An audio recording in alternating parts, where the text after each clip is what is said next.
चुनाव आयोग कहाँ है? कहाँ है चुनाव आयोग? हाँ, ये रहा। यही सूट बूट वाले 3 बाबूजी लोग ही चुनाव आयोग हैं। अब इनके सूट में लगी जेब देखकर आप भ्रमित मत होइए, ये किसी और की जेब में है।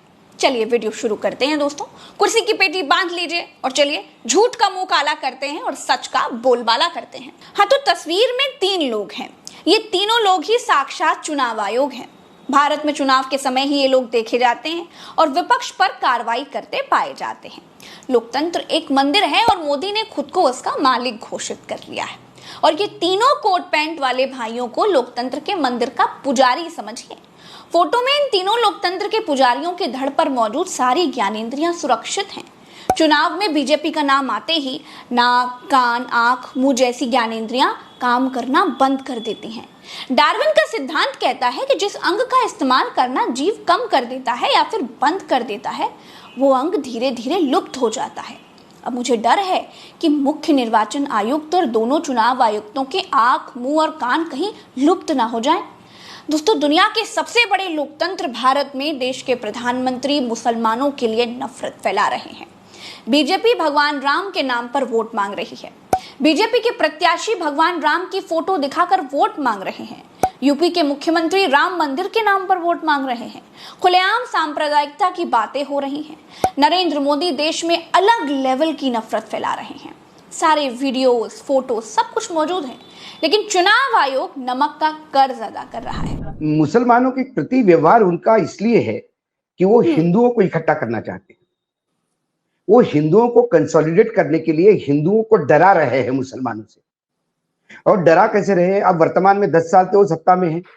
वो तो ये नहीं कह सकती कि तुम्हारे घर में लाके मारेंगे, क्योंकि डर उनको, यदि वो है तो फिर आप किस काम के? इतने दिन तक आपने क्या किया? आप कानून व्यवस्था देख रहे हैं, तो फिर मुसलमान यदि कांग्रेस आई तो क्या करेंगे? देखिए प्रज्ञा जी, हमने कई चुनाव देखे। प्रधानमंत्री का एक पोजीशन होती है, प्रधानमंत्री के एक पद होता है और उस गरिमा होती है। प्रधानमंत्री में हमने अटल जी को सुना, चंद्रशेखर जी को सुना, हमने चरण सिंह जी को सुना, हमने राजीव गांधी को सुना, इंदिरा जी को सुना, लेकिन कितने ओछे लेवल पे कोई नहीं आया था। प्रधानमंत्री मनमोहन सिंह ने कुछ वक्तव्य दिया था पार्लियामेंट में, उन्होंने अंग्रेजी में दिया था। हमारे प्रधानमंत्री जी ने जो एंटायर पॉलिटिकल साइंस की जो डिग्री ली है वो गुजराती में ली है, उनका अंग्रेजी से कोई लेना देना नहीं। तो अंग्रेजी में जो उन्होंने कहा कि development, fruits of the development should be distributed to, मतलब the fruits of development should everybody should get, और एवरीबडी शुड बी डिवाइडेड। उन्होंने एसटी, एससी, ट्राइबल्स, माइनॉरिटीज और कहा स्पेशली मुस्लिम्स, सबके लिए।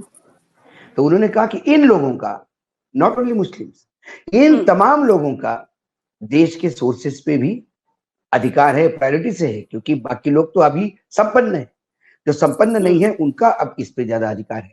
हम भी हमारे घर में जब एक जो लड़का कमजोर होता है, जिसकी तनख्वाह कम होती है, और पिताजी फिर देखते हैं तो दिवाली के दिन उस बेटे को पहले बुला के कुछ उसके हाथ में पैसे रख देते हैं कि ताकि सबकी दिवाली समान हो, उसको इंफीरियर कॉम्प्लेक्स नहीं हो। उन्होंने तो एक अभिभावक का काम किया। ये जो हमारे अभिभावक बने हैं अभी 2014 से, इनको तो सुबह से शाम तक अभिभावक बनने रहने की चिंता है 24 घंटे, कि मेरी सत्ता नहीं छिनी जाए। लेकिन मुझे यही अपेक्षा नहीं थी कि मेरा देश का प्रधानमंत्री इतना झूठ बोलेगा। इंतहा हो गई झूठ बोलने की। क्या आपके घर की, आदिवासियों के घर की चांदी लेके जाएंगे? कौन लेके जाएंगे भाई? इस देश का संविधान, सारा विपक्ष इस देश के संविधान में विश्वास रखता है। संविधान में विश्वास आप नहीं रखते महामहिम, क्योंकि आपके आर्थिक सलाहकार बोलते संविधान की जरूरत नहीं है।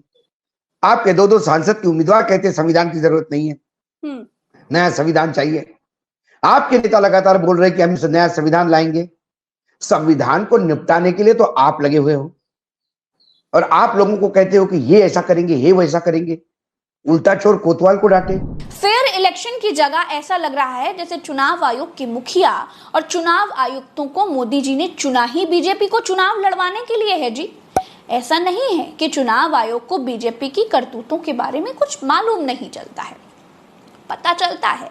मोदी के हिंदू मुसलमान वाले घृणित बयान के बाद 17,000 देशवासियों ने चुनाव आयोग को चिट्ठी लिखी कि मोदी ठीक नहीं कर रहे हैं। और पहले जब उनकी सरकार थी उन्होंने कहा था कि देश की संपत्ति पर पहला अधिकार मुसलमानों का है। इसका मतलब ये संपत्ति इकट्ठी करके किसको बांटेंगे? जिनके ज्यादा बच्चे हैं उनको बांटेंगे, घुसपैठियों को बांटेंगे। क्या आपकी मेहनत की कमाई का पैसा घुसपैठियों को दिया जाएगा? आपको मंजूर है ये कांग्रेस का मैनिफेस्टो कह रहा है कि वो माताओं बहनों का सोने का हिसाब करेंगे, उसकी जड़ती करेंगे, जानकारी लेंगे और फिर उस संपत्ति को बांट देंगे और उनको बांटेंगे जिनको मनमोहन सिंह जी की सरकार ने कहा था कि संपत्ति पर पहला अधिकार मुसलमानों का है। हालात ये हैं कि अगर नड्डा साहब कुछ दिन के लिए छुट्टी के लिए चले जाएं, तो ये तीनों चुनाव अधिकारी बीजेपी में राष्ट्रीय अध्यक्ष की कमी खलने नहीं देंगे। बहुत मेहनत कर रहा है देश का चुनाव आयोग विपक्ष की गलतियां निकालने में और बीजेपी के सारे अपराधों को पी जाने में। आप सोच कर देखिए दोस्तों, ये चुनाव आयोग उद्धव ठाकरे की शिवसेना को नोटिस भेजता है कि उनके थीम सॉन्ग में भवानी शब्द नहीं हो सकता। शिवसेना एक गाना रिलीज करती है पार्टी का जिसमें जय भवानी जय शिवाजी लिखा रहता, तो इलेक्शन कमीशन लेटर देता है शिवाजी भवानी क्यों लिखा? बकायदा नोटिस और बाकायदा आप ये कहते हो कि आप अपने रैली में जय श्री राम के नारे लगाते हो, आप अपील करते हो। आपके ऑफिशियल बीजेपी के ट्विटर से अपील हुआ है कि बटन दबाते समय ध्यान रखना कि आपको रामलला की आंखों में आंखें डाल के देखना भी होगा एक दिन। क्या जवाब दोगे? रामलला को जो लाएंगे उसी को हम लाएंगे, यही घोषणाएं देते हैं। बजरंग बली का नाम लेके बटन दबाओ, तब इलेक्शन कमीशन सो रहा है। चुनाव आयोग जो है प्रकोष्ठ हो चुका है बीजेपी का, तो इनसे कोई अपेक्षा नहीं होगी। सोच कर देखिए, विपक्ष अपने थीम सॉन्ग में भवानी शब्द नहीं लिख सकता, लेकिन मोदी, योगी, शाह समेत पूरी बीजेपी भगवान राम के नाम पर, मथुरा में कृष्ण के नाम पर वोट मांग रही है। लेकिन चुनाव आयोग उनके समय भांग खाकर पड़ा रहता है, उसको बीजेपी की कोई बात सुनाई ही नहीं देती है। ऐसी धूर्तता कभी देखी तो नहीं गई। चाटुकारिता के आगे भगवान का डर भी खत्म हो गया है दोस्तों, और इसीलिए उद्धव ठाकरे ने भवानी शब्द हटाने से इनकार कर दिया है और गली गली कूचे कूचे वही गाना बजा रहे हैं।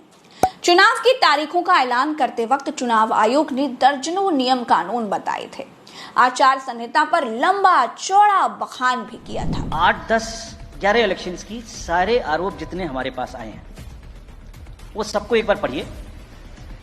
सबको पढ़ने के बाद सबके नोटिसेस देखिए जो हमने दिए हैं, उसमें जहां जहां कोई भी वायलेशन एस्टेब्लिश होता हो उस नोटिस के बाद जवाब आने के बाद भी हमने ऐसा नहीं है सब में कार्रवाई की है।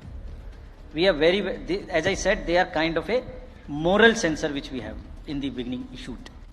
और जिस किसी के भी खिलाफ में अगर कहीं भी कोई केस बनेगा, however high star campaigner he और she may be, we will not sit back, we will take action. इतनी सख्ती, इतने नियम कानून के बावजूद बीजेपी जाति धर्म के नाम पर प्रचार कर रही है।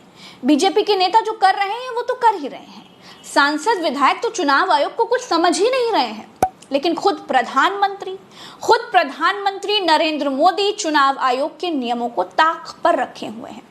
चुनाव में दोस्तों अगर आप अपने बूथ के पास कुछ देर के लिए खड़े हो जाएं, तो पुलिस वहां से हटाने के लिए लाठी पटकने लगती है।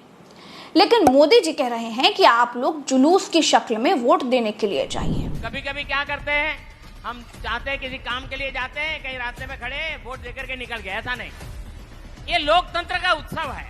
जैसे परिवार में कोई अवसर होता तो कैसे धाम-धूम से निकलते हैं। मैं तो पूरे राजस्थान से प्रार्थना करूंगा, पूरे देश से प्रार्थना करूंगा कि 15-15, 20-20 लोग जुलूस निकाल करके भारत माता की जय बोलते बोलते लोकतंत्र का उत्सव, लोकतंत्र का जय जयकार करते करते हमने मतदान करने जाना चाहिए। जाओगे? कहाँ है चुनाव आयोग? है भी या फिर 2 मिनट का मौन रख लिया जाए? क्या ये चुनाव आयोग के नियमों का मजाक नहीं है? क्या मोदी चुनाव आयोग से भी ऊपर नहीं हो गए हैं?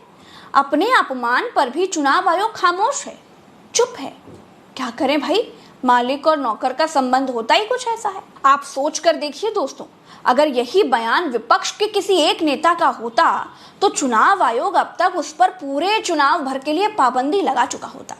याद करिए, इसी चुनाव आयोग ने सांसद राहुल गांधी को नसीहत दी थी कि वो सोच समझ कर बोले, लेकिन प्रधानमंत्री मोदी कुछ भी बोलने के लिए स्वतंत्र है।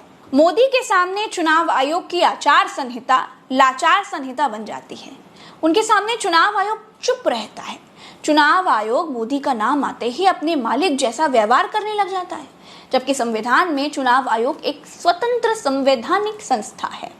लेकिन चाल चलन से प्रतीत होता है कि तमाम जांच एजेंसियों की तरह चुनाव आयोग भी इशारों पर चलने की आदत डाल चुका है। चलते हैं। नमस्कार दोस्तों।